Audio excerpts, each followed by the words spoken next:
It's currently February, which means it's officially Black History Month. It's short another year.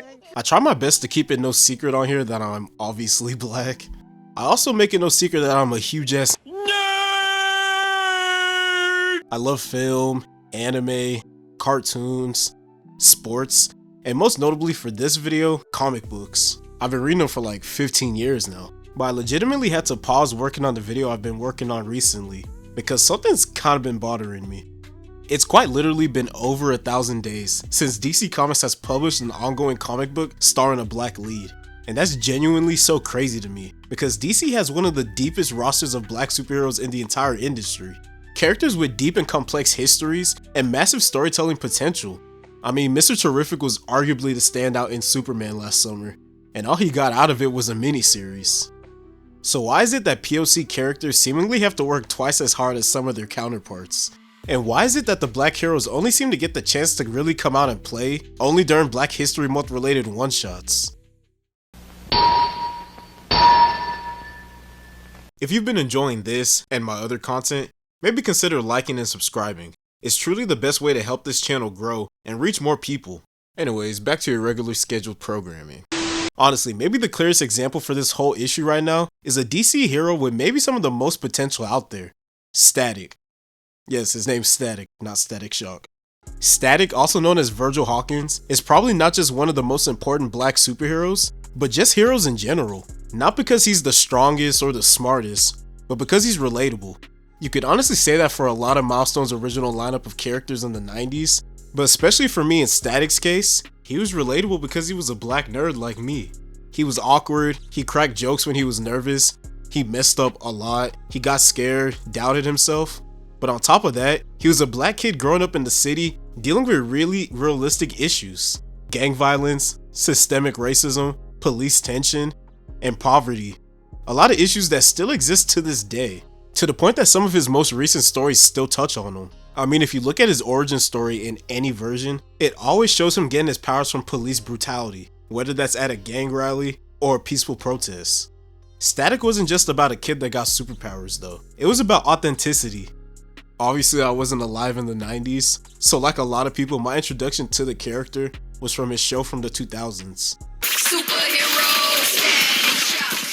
And even in 2026, this show is still really ahead of its time for a kid's show. It honestly tackles some really heavy topics. And now I see why Richie acts like a hood, Maggie. That kid's a bad influence. All his kind are.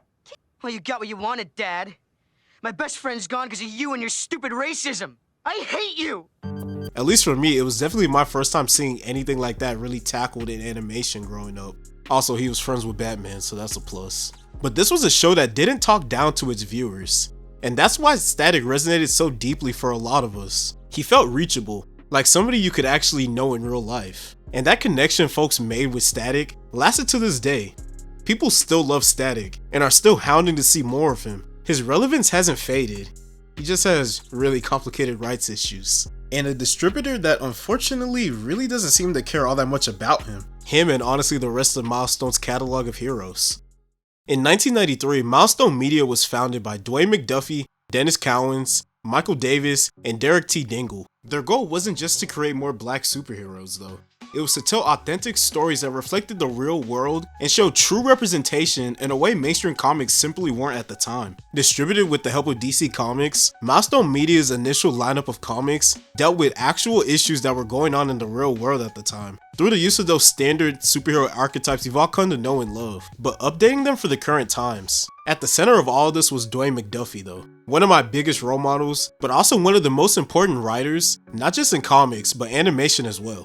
Dwayne is honestly such a powerhouse when it comes to storytelling, especially when you account for all the adversity he had to overcome in those industries. He didn't just help shape Milestone, he went on to define modern superhero animation.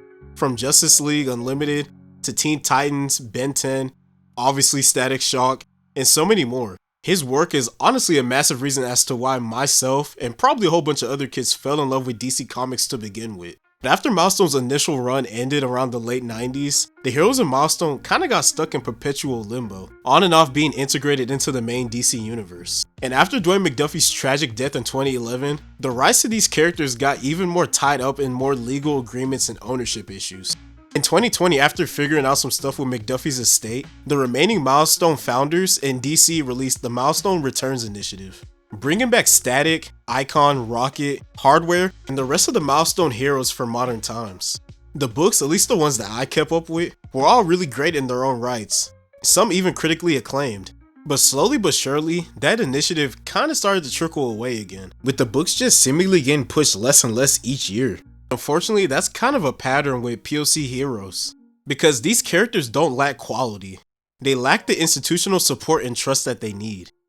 Black characters at DC Comics, and honestly just the comic book industry as a whole, rarely get the long-form investment that they deserve. They don't really get multi-year stories planned out around them. They don't even seem to get the room to stumble, recover, and grow. Instead, they're usually given a one-shot or a limited run before they're quietly shelved again. You can't even really make the argument that it's because these characters are niche or unknown to the larger audiences, because DC literally just announced DC Next Level, an entire publishing initiative dedicated to giving C-listers and more niche characters new ongoing stories. And I know for a fact that the majority of you guys have no clue who Firestorm is, and you definitely don't know who freaking Etrigan the Demon or Jonah Hex are. Not one of the books announced features a black lead, which again is crazy, especially considering just how many amazing black characters DC has. Characters like Vixen, who with the right push could easily be as iconic as Storm, and yet even right now, with an entire initiative dedicated to less known characters, and with writer Stephanie Williams practically begging online to write a title for her, still nothing. A similar thing happens for characters like Black Lightning, Mr. Terrific, John Stewart, and Cyborg,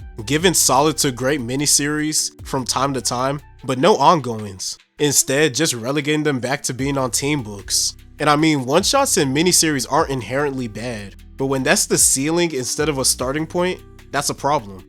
It's also why a lot of fans have started to refer to these lesser known black characters as the DC February exclusives. You light my fire. I feel my life with you, baby.